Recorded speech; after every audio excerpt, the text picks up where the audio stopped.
Hej, nu vil jeg lave en samfundsfagsfremlæggelse, som handler om økonomi ud fra de 6 bilag, vi har fået.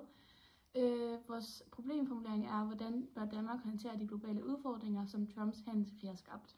Så har vi så lavet 3 problemstillinger, og den første problemstilling det er, hvilke mål er der for dansk økonomi, og hvordan lever økonomien op til disse mål. Og målene for dansk økonomi det er at sikre en stabil og bæredygtig økonomi, og så skal vi skabe flere arbejdspladser og holde priserne nede, så inflationen er under kontrol. Og samtidig vil man sørge for, at økonomien udvikles på en grøn og bæredygtig måde, og så vi tager hensyn til miljøet og fremtidige generationer. Og målet er at skabe et mere bæredygtigt Danmark og gøre det rigere og skabe bedre liv for alle. I bilag 1 fremgår det, at ledigheden den er meget høj, hvilket viser behovet for at få flere mennesker i arbejde. Det kan blandt andet ske ved at gøre det mere attraktivt at tage et arbejde, f.eks. gennem skattelettelser. Derudover kan man sænke SU'en eller forkorte studietiden, så unge hurtigere bliver færdige med deres uddannelse og kommer ud på arbejdsmarkedet. Ja, og i bilag 1 kan man også se, at Danmark stadig udleder meget CO2. Det betyder, at vi ikke er i mål med de grønne omstillinger. For at gøre det bedre, kan vi f.eks. bruge flere penge på grøn energi, som vindmøller og solceller, gøre elbiler billigere og lægge flere afgifter på forurening. På den måde kan vi passe bedre på miljøet og gøre økonomien mere bæredygtig. Den er dog faldet markant siden 2003 til 2022. De fleste mennesker synes, at Ukraine- og Ruslandkrigen er dårlig, men i forhold til det bæredygtige i det, der har Ukraine- og Ruslandkrigen været med til at gøre Danmark mere grønt, bare generelt. Rusland har altid produceret meget olie til forskellige lande i Europa, som f.eks. Tyskland og også her i Danmark.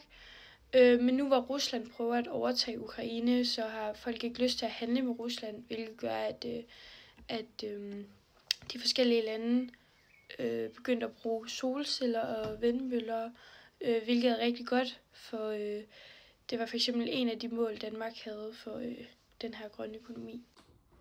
Ja, det her det er vores anden problemstilling, og den lyder sådan her. Hvordan påvirker Trumps handelskrig dansk økonomi, og hvordan kan Danmark forhindre inflation i fremtiden? Ud fra bilag 2 hører vi om Trumps handelskrig. Handelskrigen den har haft en negativ bivirkning på den danske økonomi.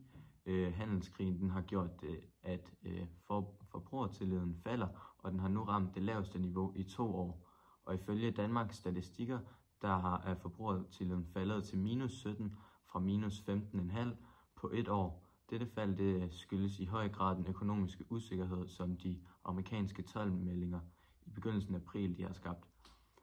Og økonomer som Brian Friis Helmer og Thor Stramer, de skriver om den usikkerhed og ustabilitet, som handelskrigen medfører for danske forbrugere til at blive mere pessimistiske omkring både deres egen og landets økonomiske. Og når forbrugertilliden falder, så har det direkte konsekvenser for privatforbruget og investeringerne. Det vil sige, at folk holder igen med at købe nye varer og laver færre investeringer, hvilket kan bremse den økonomiske vækst og ændre negativt på virksomhedens indtjening. Et fald i forbrugertilliden kan også påvirke arbejdsmarkedet negativt, da virksomheder reagerer på lavere efterspørgsel ved at reducere produktionen eller fyre ansatte. Men det er noget, politikerne kan gøre noget ved. Ved at sætte skatten ned, vil det medføre til, at folk vil få flere penge, når de får deres løn. Så vil folk bruge flere penge, altså købe flere varer, hvilket vil medføre, at man skal producere mere, og derfor skal man også bruge flere ansatte, så derfor vil flere folk få arbejde.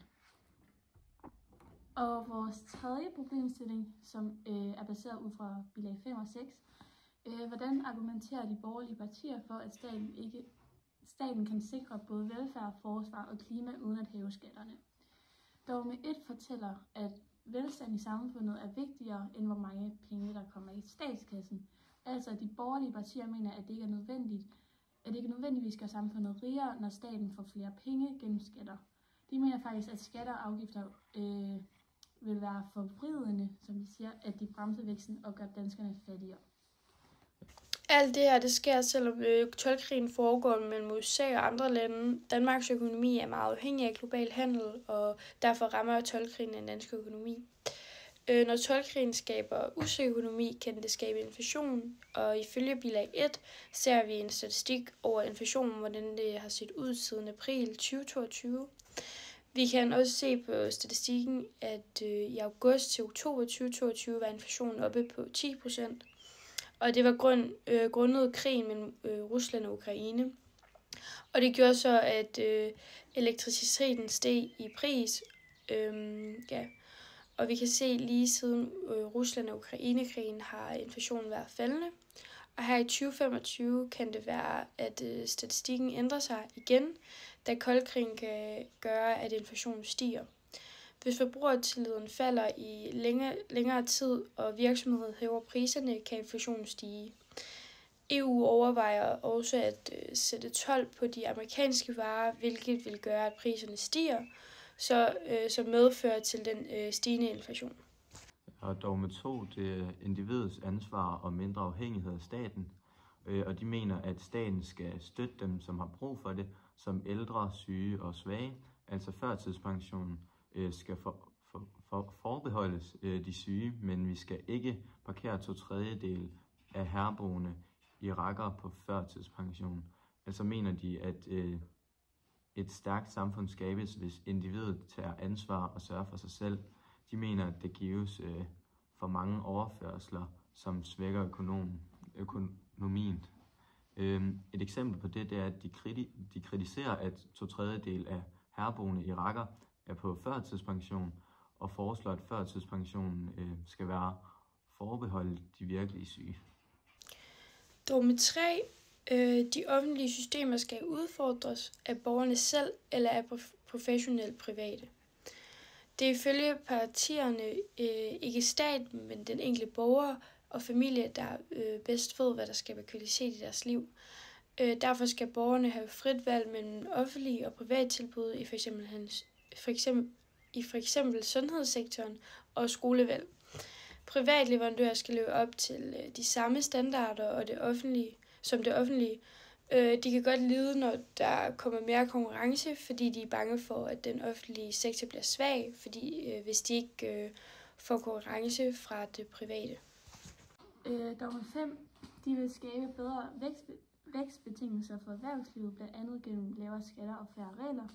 De borgerlige partier argumenterer for, at det er muligt at sikre velfærd, forsvar og klimaindsats uden at hæve skatterne, fordi det afgørende er ikke, hvor mange penge staten kræver, men hvor meget værdi og velstand der skabes i samfundet. De vil fjerne skatter og afgifter, der hæmmer vækst og investeringer, f.eks. på arbejde, virksomheder og investeringer.